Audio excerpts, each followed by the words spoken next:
기도하심으로 부활절 후 두 번째 주일 주님의 이름으로 예배를 드립니다. 사도신경으로 우리의 신앙을 고백합니다.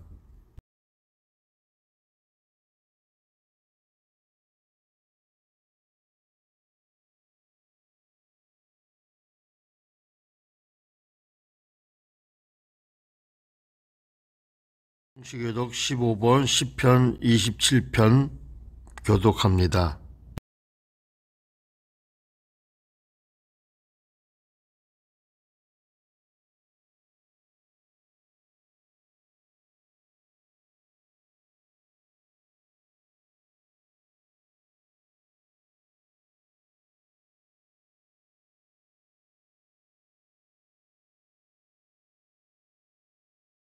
예수님이 주신 말씀 고린도전서 11장 22절에서 32절 말씀.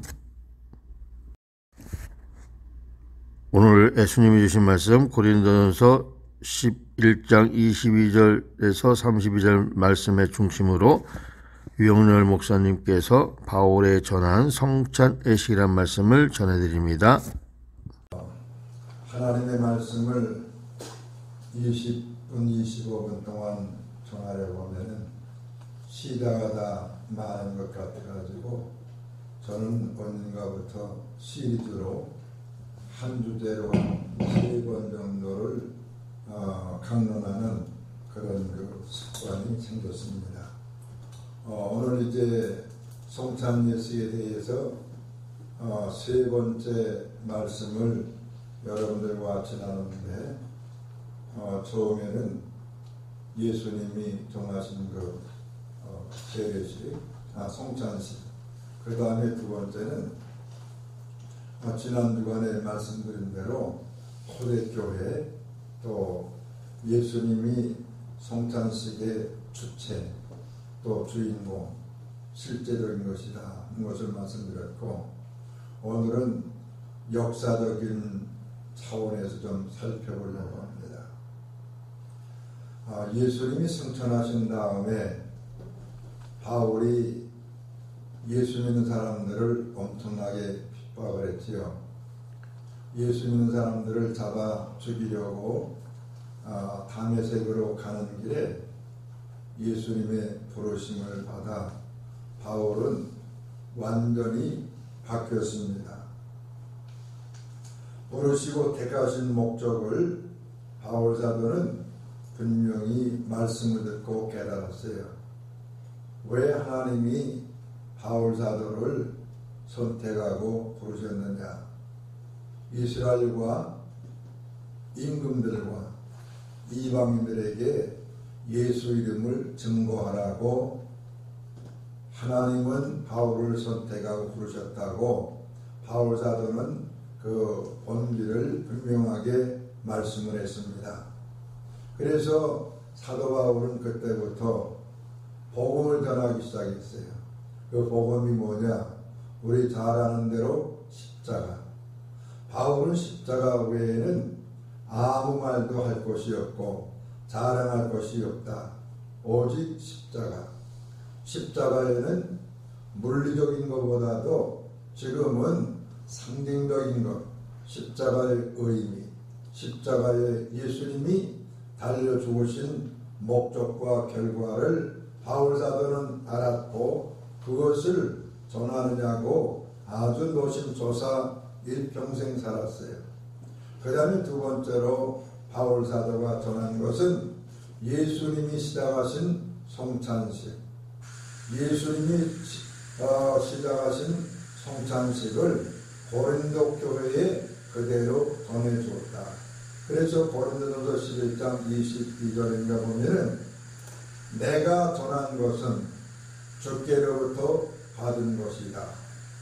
바울은 배운 것이 아니고 고안한 것이 아니고 창작한 것이 아니라 예수 그리스도로부터 받았다.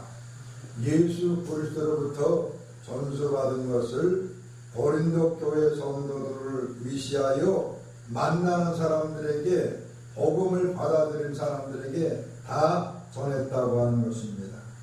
오늘 이건 본문에 기록되어 있어요. 예수님이 예루살렘 한쪽 다락방에서 제정하시는 성찬식을 전해준 겁니다. 예수님은 떡을 제자들이 생명을 살리는 생명의 떡이라고 했어요. 예수님은 포도주를 죽은 자에게 새 생명을 주는 예수님의 피라고 했습니다. 또 누가복음 22장 19절에 보면 이를 행하여 기념하라 했어요. 떡과 포도주는 예수님이 십자가에 못 박혀 찢겨지는 살, 포도주는 예수님이 십자가에 못 박혀 한 방울도 남김없이 흘리는 피를 기념하는 것이라고 바울 사도는 말했습니다. 또 새 언약의 사실, 그 의미, 또 그것이 상징하는 것이 바로 뭐냐? 성찬식이라고 하는 겁니다. 알고 행하면 복이 있으리라. 지난 주간에 제가 강조했죠. 이것을 너희가 알고 행하면 복이 있으리라. 모르고 행하면 덜 복이 있고 알고 행하면 많이 복될 줄로 믿습니다.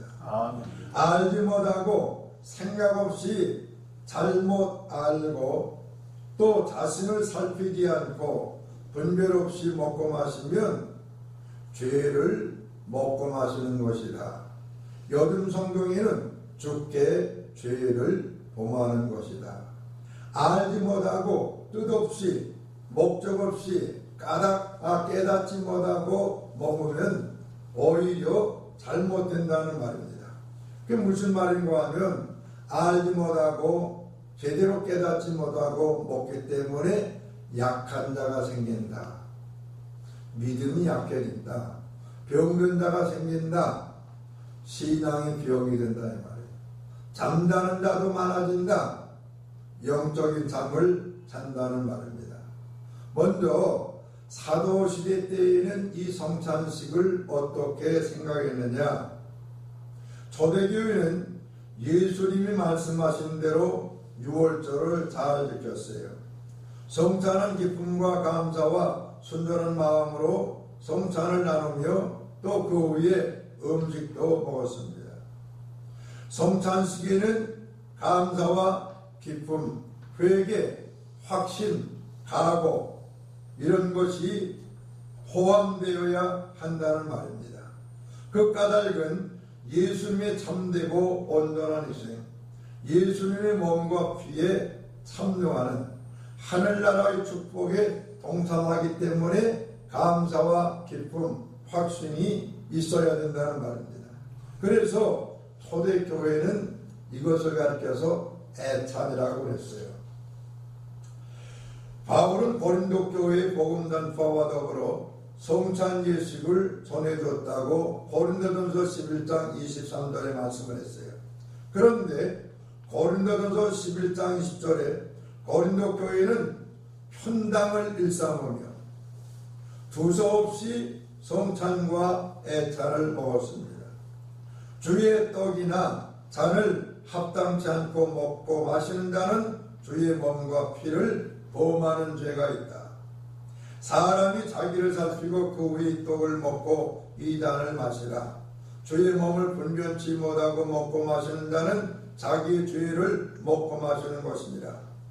이러므로 약한 자와 병든 자와 자는 자도 적지 아니하니 우리가 우리를 살폈으면 판단을 받지 아니하리라. 우리가 판단을 받는 것은 주께 징계를 받는 것이니 이는 우리로 세상과 함께 죄종함을 받지 않게 하려 함이라고 고린도전서 11장 20절로 32절에 말씀을 했어요. 사도시대 때에는 예수님이 정해주신 그 정신과 이념과 의미를 그대로 전수해서 실천을 했는데 고린도 교회는 두서없이 행함으로 잘못됐다고 하는 겁니다.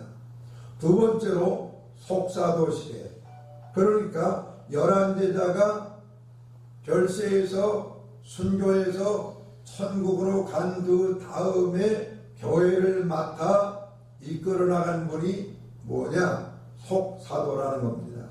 예를 들면 에베소 교회 사도 요한의 뒤를 이어서 교회를 돌아본 분이 홀리갑이라고 지금 얼른 생각이 되는데, 어쨌든 요한의 뒤를 이어서 베드로의 뒤를 이어서 교회를 목양한 분들을 가리켜서 속사도라고 합니다. 즉 2세기 종에는 애차는 분리되었고 성차는 난예배 때 말씀의 전파와 함께 베풀어졌습니다. 그리스도 예수의 피와 육체의 존재를 믿지 않는 가형설을 주장하는 자들이 이때에 생겨났어요. 초대교회는 그들과 싸우는 가운데 점점점 더 화채설로 기울어집니다. 떡과 포도주가 바로 그리스도의 몸이고 그 피인 줄로 믿게 되었어요. 아멘. 사제들이 목사님들이 나눠주는 떡과 포도주가 예수님의 몸과 피로 변화된다는 것이 화채설이라는 말이에요. 그래서 이 떡과 포도주가 땅에 떨어질까 염려를 했어요.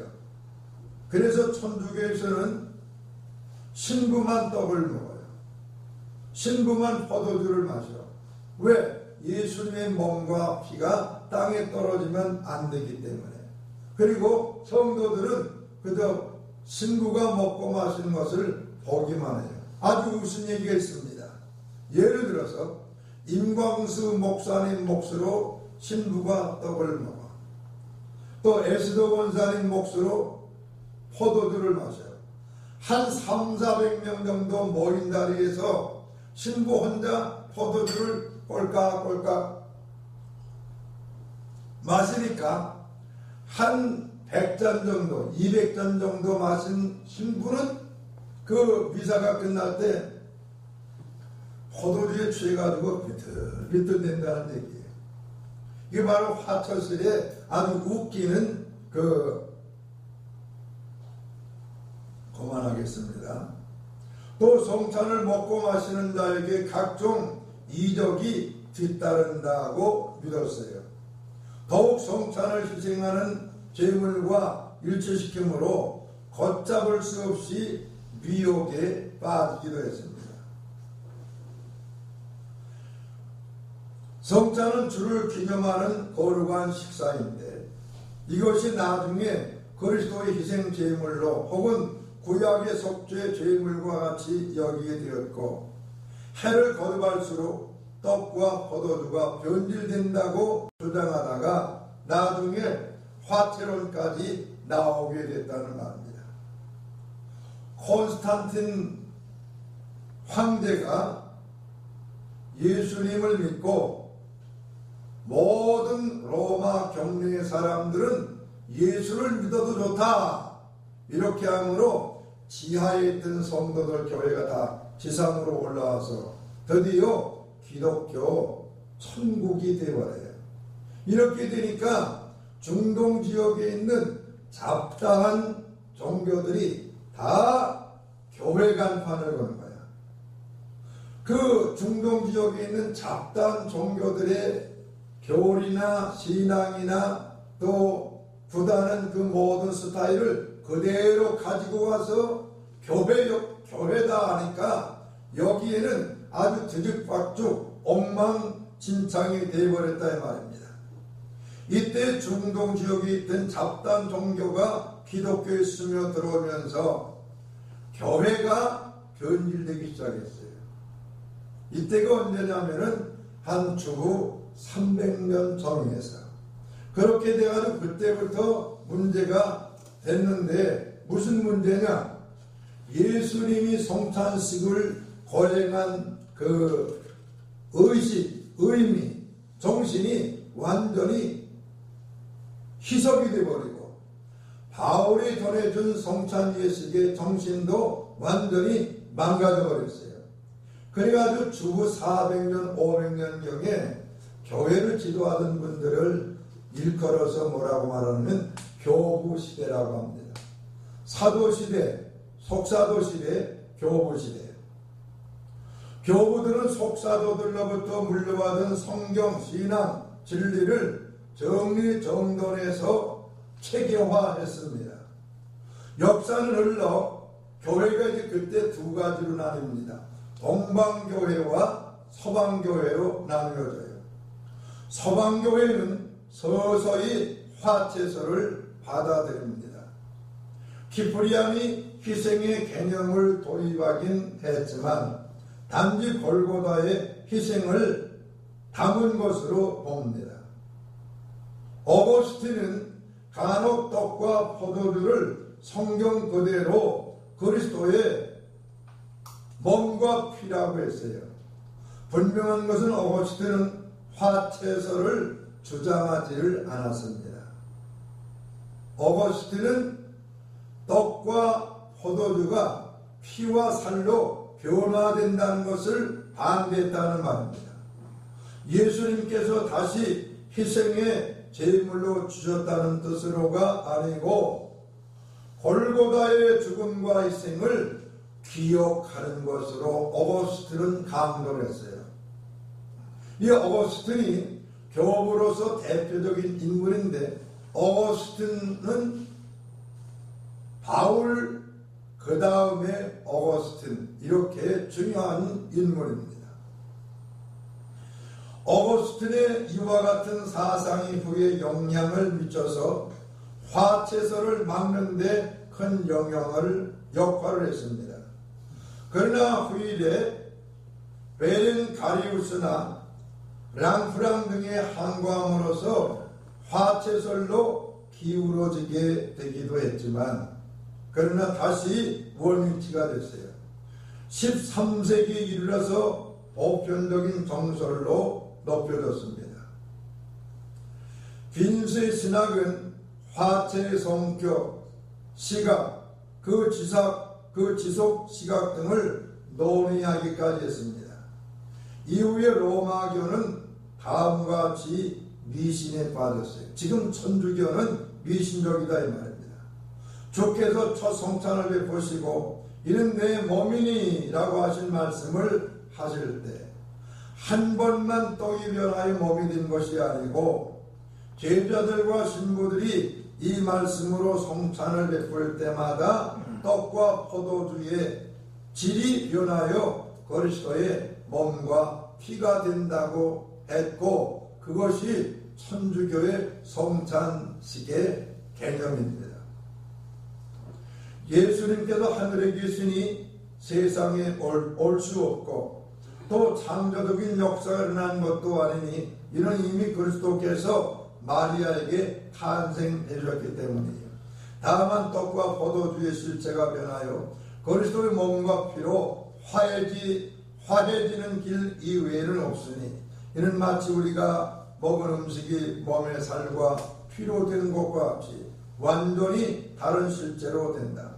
이렇게 변해진 떡과 포도주 속에는 그리스도의 신성, 인성이 함께 임재한다.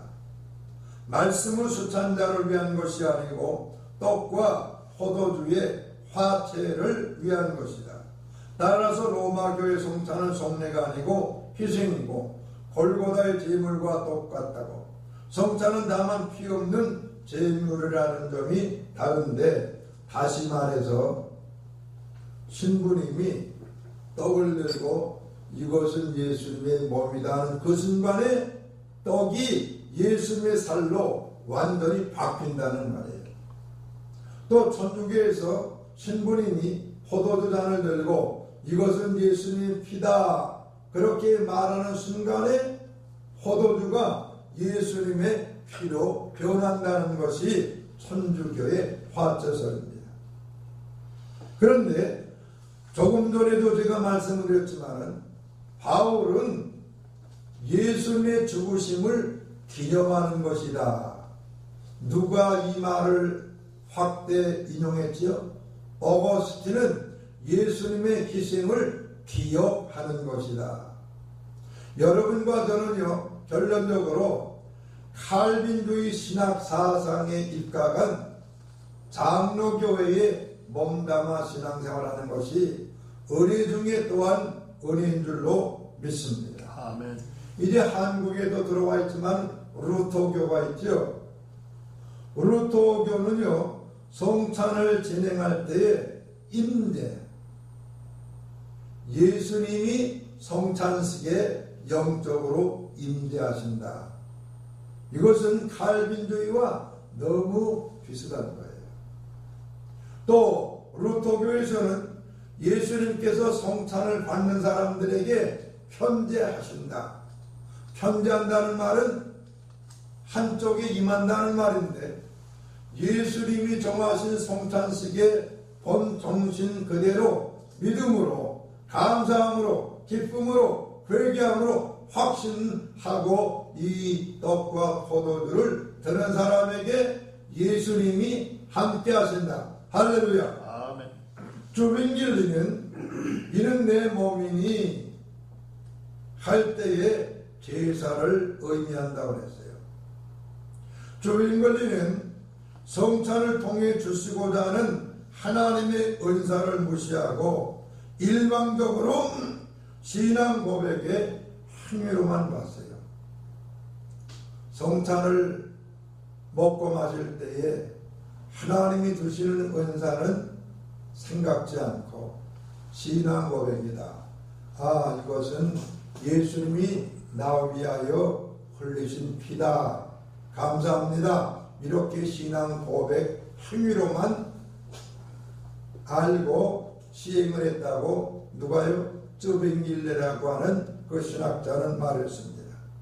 이제 마지막으로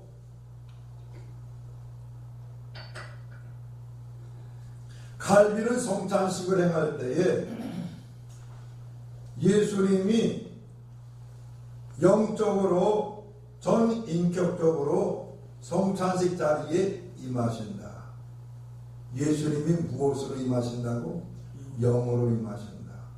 예수님이 어떻게 임하신다고? 인격적으로.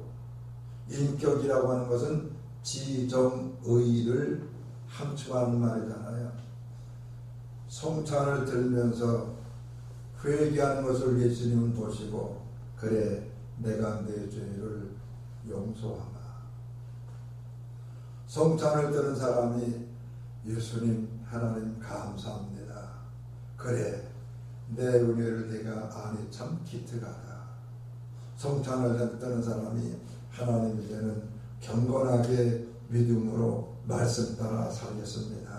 이런 심정으로 성찬을 들고 갔을 때, 그래, 내가 너를 도와주마. 할렐루야. 아멘. 성찬식을 우리는 그냥 떡으로 또 예수님의 살로 변한 것으로 먹는 것이 아니라 나 위하여 골고다에서 희생당하신 예수님의 고난을 기억하고 기념하고 감사함으로, 회개함으로, 각오와 결심으로 성찬을 낼 때 누가 거기에 영적으로 임하신다고? 예수님이 임하신다. 인격적으로 예수님이 임재하신다. 아멘. 우리들의 신앙 고백, 우리들의 감사, 우리들의 기쁨, 우리들의 각오와 결심을 예수님은 알고 또 도와주신다는 것이 바로 이제 칼빈주의의 성찬 예식의 주요 골자입니다. 이제 근세 시대에는 뭐 여러 가지 학설이 있지만은 생략을 하고 그 화란장로교회는 화란개혁교회는 성찬식을 어떻게 하느냐 하면 성찬식탁 위에 빵과 포도즙을 갖다 놓고 이 목사님이 일부 예배하고 이 성찬에 대해서 설명을 하면 한 사람 한 사람 성도들이 나와서 빵을 찢어 먹어요. 찢어 먹어. 그리고 또 옮겨서 그 포도주를 마십니다. 그리고 저쪽 한켠에 헌금함이 있다고 그래요.